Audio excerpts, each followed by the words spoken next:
Look like there is a war of words going on between Steve Bannon and Donald Trump. White supremacists versus white supremacists. Boy, we may just see anything. 2018 is going to be one hell of an interesting year. Trump just declared all out war on Steve Bannon in a furious statement, y'all. Furious. A gossipy forthcoming book on the Trump White House has caused a long-time simmering tensions between Trump and his former chief strategist, Steve Bannon, to erupt into all-out warfare.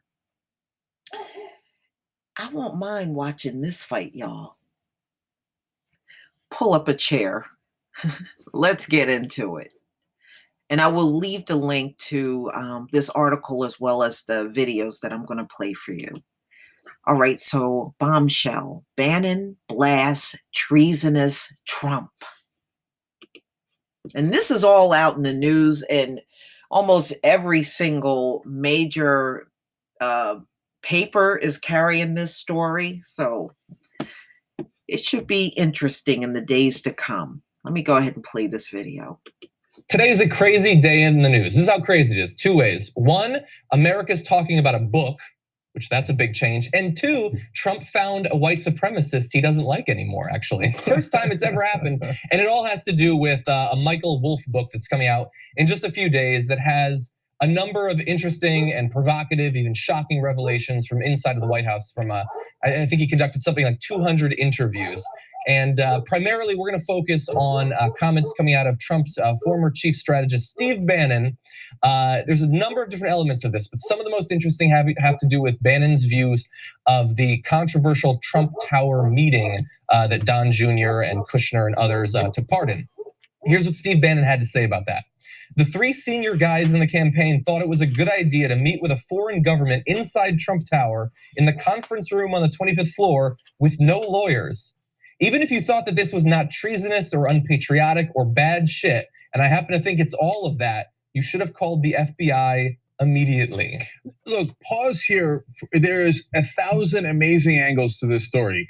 But him calling the Donald Trump Jr. and other people involved in the campaign stupid, that would be gigantic news in any other administration. If the Obama administration had incredibly important factions, Biden is calling Clinton stupid, that would be like, whoa, what is this? Unheard of, unprecedented. But that is minor news compared to Bannon, the former chief strategist for Donald Trump. Who headed up his campaign. Yes, who was the CEO of his campaign, whatever that means. Saying that the Trump's son and other top members of the campaign were treasonous. They betrayed this country. That's not a liberal saying it. That's Steve Bannon, the leader of the alt-right, saying it. His former chief strategist. This news is unprecedented. I've literally never seen anything like this in my lifetime. But I would argue that what we just read is less interesting than this next one, because there it's a view on what happened. He thinks it's treasonous. Okay, that's fine. That doesn't necessarily change the legal situation. But he then said this. He was quoted by Wolff as saying, there was zero chance Trump Jr. didn't walk the Russian meeting attendees up to his father's office on the 26th floor. Now, he's not saying he knows that it happened. And I think that you would be crazy to simply believe anything that Steve Bannon says without checking into it. But if that is actually the case, if there is evidence that that happened, that means that everything that the Trump family has said in the wake of the initial news about that meeting was entirely untrue. And that puts them in a totally new area of legal jeopardy. The Trump Tower meeting is already absolutely terrible for them, everything about it. But if Trump has been lying this entire time about, it was just, they didn't have anything, we were kind of pissed about it, we rushed them out the door. If they brought them up to Trump himself to meet about that, I don't know what happens from this point on after that. Okay, so let's break down a couple of really important parts of that. Steve Bannon now says, look, man, I didn't have anything to do with the Russians, so that's their business, not my business. He said, I'm not gonna get a lawyer, I'm not gonna go on national TV, presumably during investigations. Okay, one, with that quote alone, he's probably wrong. because any investigator in their right mind would say, why do you think they went up to the 26th floor to meet Donald Trump? What do you know that we don't know? We'd certainly like to know if Donald Trump actually did meet personally with the Russian representatives. And now that leads to point number two, which is this is not being talked about enough. That in that meeting, the lawyer that they talked to, the Trump campaign talked to, including, by the way, Jared Kushner, wanted to talk about the Magnitsky Act, and that it was clamping down on Russian oligarchs. Yeah. Okay. And so the thing that the Putin and his oligarchs cared most about was that law. So that was not a minor meeting. That was the major meeting. What is the trade? You get rid of that act, which is blocking our bank accounts, and we help you win the election. So anyone involved in that meeting, that's already toxic. It's nuclear. And if Trump's involved, that's even worse, obviously. But it was about the Prevezon case. The Prevezon case is also about the Russian oligarchs. They had him. You know who had him? Preet Bharara, the US attorney in New York. You know what happened? Remember when Trump fired him? And then they settled it for a comically low number. $6 million. Right afterwards. So it's the corruption, it's the collusion. The collusion is minor. As Bannon himself says here, as John will read you the quotes, it's the money laundering. What did I tell you from day one? I told you it was the money laundering. Trump, the Russians have put in hundreds of millions of dollars into real estate in New York and Florida to launder money. That's what the issue is. Finally, in regards to the importance of those quotes that we began with, why is Bannon saying it in the first place? Because, okay, sure, they had a rift at the White House, but publicly he's been generally supporting Trump. Breitbart, which he runs, has been saying the investigation is wrong-headed and it should be ended, etc. Deep state. So why is Bannon saying this stuff to a reporter? It's because Bannon knows what we don't know, which is that Trump definitely did it. Bannon was there. I'm sure that he tried to stay away, and hence why he's throwing everybody else under the bus and didn't want anything to do with the Russians. But having been there, having been in those rooms, right or wrong, I don't know what evidence he has, but it's obvious from his quotes that Bannon thinks they did it. I don't want any part of it. I'm throwing them under the bus, so you know that I didn't do it. Yeah, and important to bear in mind that while it looks like Wolf had multiple interviews and meetings with Bannon, many of them were before his rift, before he left the White House. That's very important, because why is he telling Wolf all this stuff, trying to distance himself from Trump, when at the time he's still Trump's chief strategist? Because he knows they did it. It is the money laundering. Okay, let's run through a couple more quotes on that same vein, actually. Steve Bannon quoted in the book, which is forthcoming, saying, "This is all about money laundering. Mueller chose senior prosecutor Andrew Weissman first, and he is a money laundering guy. Their path to fucking Trump goes right through Paul Manafort, Don Jr., and Jared Kushner. It's as plain as a hair on your face. The Kushner shit is greasy. They're going to go right through that. They're going to roll those two guys up and say, play me or trade me." And then I hope that the president's son saw this today. They're going to crack Don Jr. like an egg on national TV, adding that the White House should reconsider its apparent lack of concern over the Mueller investigation, saying they're sitting on a beach trying to stop a Category 5. See, that's part of the reason why he's not on the beach anymore. And he just said, hey, look at those idiots on the beach. He already knows a Category 5 is coming. That's why he got the hell out of Dodge. So on whether it was money laundering or not, we have admissions. This is why people say, like, Cenk, how are you so sure that he did a deal with the Russians? His two sons have already admitted that the Russians have funneled all this money to him. Eric Trump said to a golfing reporter, "We have all the funding we need out of Russia." That's a direct quote. We have all the funding we need out of Russia, okay? And Dotson, the reporter, then asked, really? And Eric said, oh yeah, we've got some guys that really, really love golf, and they're really invested in our programs. We just go there all the time. Yeah, Russian oligarchs, they really, really love golf. That's why they funneled hundreds of millions of dollars to Donald Trump. That's not why. Rich people do like golf, in my experience. And so that's Eric Trump. Donald Trump Jr. said back in 2008, quote, Russians make up a pretty disproportionate cross-section of a lot of our assets. We see a lot of money pouring in from Russia. How obvious does it have to be? So that's why Bannon says this train goes through Donald Trump Jr. and they're gonna crack him like an egg. Because the kid's an idiot. They're both idiots. They're so stupid. Their dad, who's monstrously stupid, thinks they're dumb. Okay, that's how dumb the kids are. And then he wasn't done yet. Bannon also apparently called Ivanka dumb as a brick. So she's supposed to be the smart one. So I think she is. God. So look, it's about the money. It's always been about the money. The collusion during the election is a side effect of the money laundering that Trump's been doing for the Russians. That's why I thought he'd never run, because I was wrong. I thought that he would have to show his taxes. Turns out, no, he didn't have to show his taxes. He never showed them. But Mueller's in his taxes now, and he's also in the Deutsche Bank account. And Bannon also talked about Deutsche Bank. He said, Mueller's in Deutsche Bank. It's over. You're not getting it. Like, you don't get it, and because the media, for all the talking that they do about Trump and all the talking about collusion, the minor little stuff that they make, I think they actually make into too big a deal in terms of the actual election stuff. The emails, was it stolen? Was it was it WikiLeaks? Did they get it from Russia? No, you're missing the big picture. The reality is that the election is the last part of the deal. Okay, so look, you can say that I'm wrong about it, and I've been saying this for a year, and I've been saying it based on evidence you already see in the public. But why would Bannon say it? Why would Bannon, while he's still with Trump, say this stuff? Because he knows they did it. He knows it, and he just said it. Look, man, all right, I'm gonna end it right there because I got a second video that, Bannon calls Trump treasonous. Now Trump is firing back at Bannon. So we're gonna listen to that video. One moment here, let me make it full screen.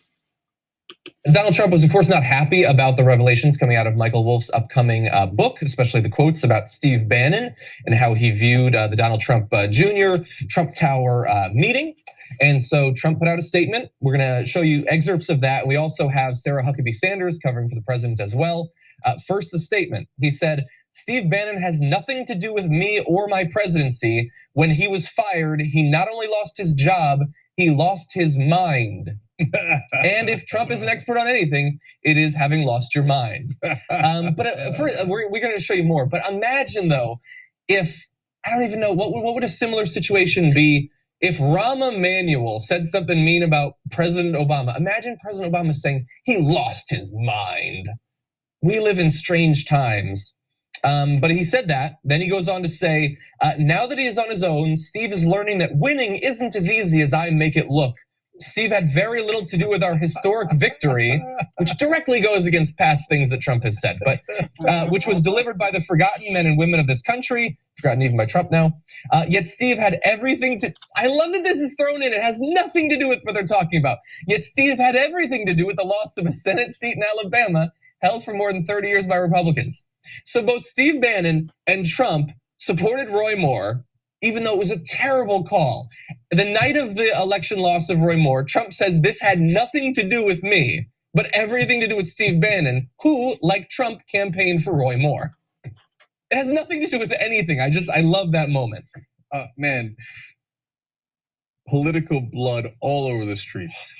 I mean, look, first of all, if you're a sane human being who's president, you wouldn't use any of these words to begin with. Fine, okay, but it's Trump, we're past that. Okay, second of all, pause for a second. This is all in the press, the stuff that you call fake news, which is of course not fake, that's why you're flipping out. Call Bannon. Hey, Steve, did you really talk to Michael Wolff? Can we pretend that you didn't? Can you go out there and claim that it's fake news? Can we do damage control? Yeah. But he's a child. He has no self-control and he has no intelligence whatsoever. So he doesn't think rationally. He goes, blah! Okay, he's a loser. I'm a winner. Okay, he lost he did not only his job, but his mind. I got him. Oh, no. What you just made there was you made this civil war intractable and irreversible. So now Bannon must strike back at you. So now you've lost Breitbart, you've lost some wing of your base, certainly, right? What do you have left? This is Tony killing Christopher. You got nothing left. The last scene is in a diner, okay? And the last face you see is Mueller. You're done. Why did you react and lash out this way? It's such a stupid thing to do. Thank you. Well, the interesting thing is that so far as I know, Bannon, the only statement out of Bannon by a spokesperson is that he's gonna step back and just let this thing proceed for a little bit. We'll see how long that goes. So all you have are quotes from an as yet unreleased book. It would be so easy to say Michael Wolff is lying about Bannon, but he doesn't do that because he knows he's not lying. Now, Bannon might be lying, but apparently Bannon did tell Michael Wolff those things. And Bannon is not lying. Okay. I'm just saying, if we're gonna trust someone, Steve Bannon's not my number one person to trust. The only person I trust less is Donald Trump. Yes, exactly. Okay, so and Bannon has a logical reason to state these things, which is they're all going to jail and I'm not going there. Okay, and Trump has all the reason in the world to lie, no reason to tell the truth. Yeah, but it doesn't matter. You're right. They could have concocted 1,000 different stories to try to weasel their way out of it, maintain the base. They could have done all those things. But he's a temperamental child. Today in the news, we've got the North Korea story where White House insiders are saying, you guys aren't getting it. He's on a hair trigger. He could start a nuclear war at any time. You think that Donald Trump is dangerous, and I see cable news all the time. No, you misunderstand the danger. It is much larger than you realize because they see it every single day. Steve Bannon saw it every single day. Yeah. That's why he said he has the mentality of an 11-year-old. Yeah. That's why when Donald Trump sees this, instead of being calm and trying to figure out a strategy to combat it, it's a deeply, deeply problematic issue for your White House. Hey, let's get together. If there are any smart people in the White House, let's do a strategy meeting, right? No. Blah. Scrummeting. Right? I forgot about that. Which now has made that hole way bigger. And all Trump's gonna do going forward is keep digging. Okay, well, we got a little bit more, a couple more quotes, then we have Sarah Huckabee Sanders attempting to do some damage control. Trump had said in that statement, Steve pretends to be at war with the media, which he calls the opposition party, yet he spent his time at the White House leaking false information to the media to make himself seem far more important than he was. It is the only thing he does well. Steve was rarely in a one-on-one meeting with me and only pretends to have that influence to fool a few people with no access and no clue whom he helped write phony books. God, phony is such a great dumb person word. But anyway, as we're gonna get to, like he tried to put him on the National Security Council. This is a guy who not just like convinced him like, hey, maybe you should pattern yourself after one of the worst presidents America's ever had, Andrew Jackson. But he was gonna put him like above the Joint Chiefs for national security policy making. He really didn't have much influence over me though. And remember when Bannon left the White House, Trump had nothing but great things to say about him. And he said he was a good guy. Search his Twitter right now. I did it earlier today. Lots of great stuff about him. As soon as he had left, it was, I wish him the best, really smart and tough guy. That's right. And by the way, for what it's worth, Bannon also had said that the Russian investigation is phony, etc. Internally, he thought not phony. As he says in the book, it's a category 5 and they're sitting right on the beach. What you just watched was one of All right, y'all. All I can say is grab the popcorn. It's going to get interesting. I tell you, we are just, 3 days into the Gentiles' New Year. We've seen mass shootings. We now see this warring going on. It is just, and now we're getting ready to get hit with Grayson, the bomb storm that's going to hit us soon. I tell you, it's almost like everything is just coming one after another, nonstop. It's just so much happening right now. Please leave your comment and subscribe, and don't forget to hit on the notification bell twice. And please join me over on Black Junction TV and also blackspot.com. Peace, family.